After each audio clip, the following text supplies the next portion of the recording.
മോളി കിച്ചണിലേക്ക് സ്വാഗതം കേട്ടോ. ടുഡേ സ്പെഷ്യലൊന്നും കാണിക്കണ്ടേ, ഞാൻ ചെറിയ വീഡിയോ കാണിക്കാം കേട്ടോ. ചെറുതായിട്ട് സമയമില്ല, ചെറുതായിട്ട് കാണിക്കാം. ഇന്ന് ഞാൻ എൻ്റെ ഉണ്ടാക്കിയിരിക്കുന്ന ഐറ്റം കാണിച്ചു തരാം. ഞാൻ ജസ്റ്റ് അതിൻ്റെ റെസിപ്പി ഉണ്ടാക്കുന്നത് ഒന്നും ഞാൻ എടുത്തിട്ടില്ല. ഇപ്പം തൽക്കാലം ഒന്ന് പെട്ടെന്ന് ഉണ്ടാക്കിയതാണ്, 10 മിനിറ്റ് കൊണ്ട് ഉണ്ടാക്കിയതാണ്. പെട്ടെന്ന് കാണിച്ചു തരാം കേട്ടോ. 1 മിനിറ്റ്. ഇന്ന് ഞാൻ ഉണ്ടാക്കുന്ന ഉന്നക്കായാണ്.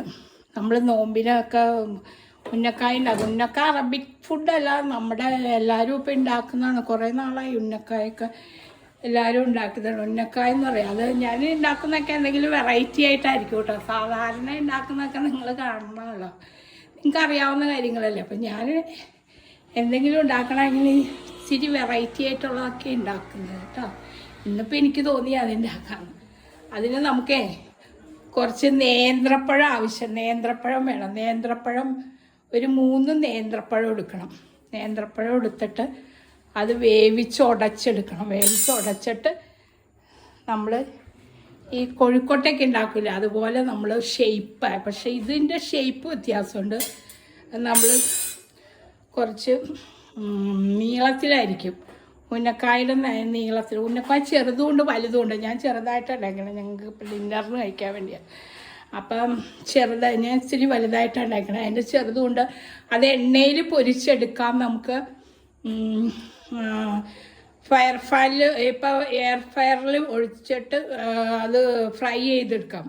എയർ ഫ്രയർ ഇപ്പോൾ ഇറങ്ങിയിട്ടുണ്ടല്ലോ, ഞങ്ങൾ ആമസോണിൻ്റെ ഒരെണ്ണം വാങ്ങിച്ചിട്ട് കുറച്ച് നാളായി.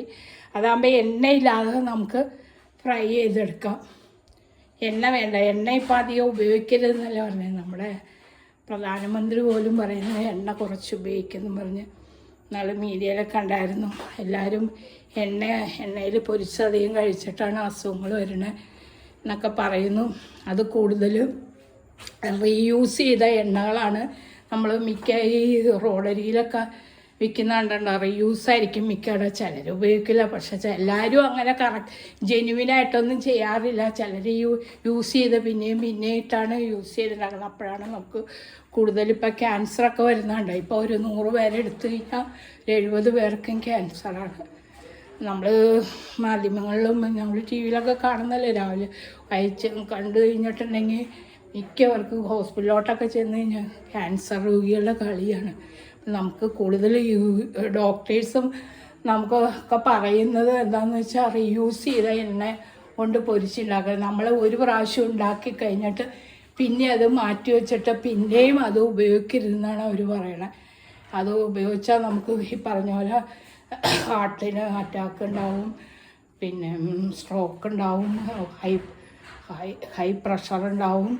അങ്ങനെ പല പ്രശ്നങ്ങൾ വരും, ഒരുപാട് പ്രശ്നങ്ങൾ. ക്യാൻസർ പറയണ്ട, നമ്മൾ എന്താ പറയണേ, എല്ലാ മനുഷ്യരിലും ചെക്ക് ചെയ്ത് കഴിഞ്ഞാൽ ഒരു 100 പേരിൽ ഞാൻ പറഞ്ഞില്ല, വീണ്ടും പറയാം, 70 പേർക്കും ഇപ്പം ക്യാൻസറാണ്.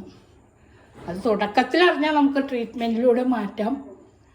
നമ്മൾ അപ്പോൾ അത് ശ്രദ്ധിക്കാം. ഞാൻ അതുകൊണ്ടല്ല, നമ്മൾ റീയൂസ് ചെയ്ത എണ്ണ ഞാനൊന്നും ഉപയോഗിക്കാറില്ല.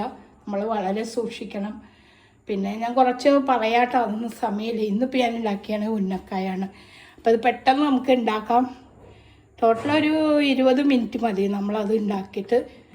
ഇത് കണ്ട, ഞാനത് എയർ ഫ്രയറിൽ വെച്ചിട്ട് അല്പം ഫ്രൈ ആയി. അപ്പോൾ എണ്ണയില്ലാതെ നമുക്ക് പൊരിച്ചെടുക്കാം.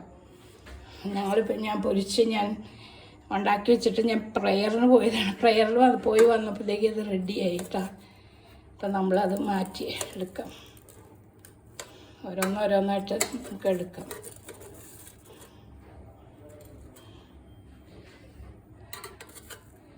ഇതാണ്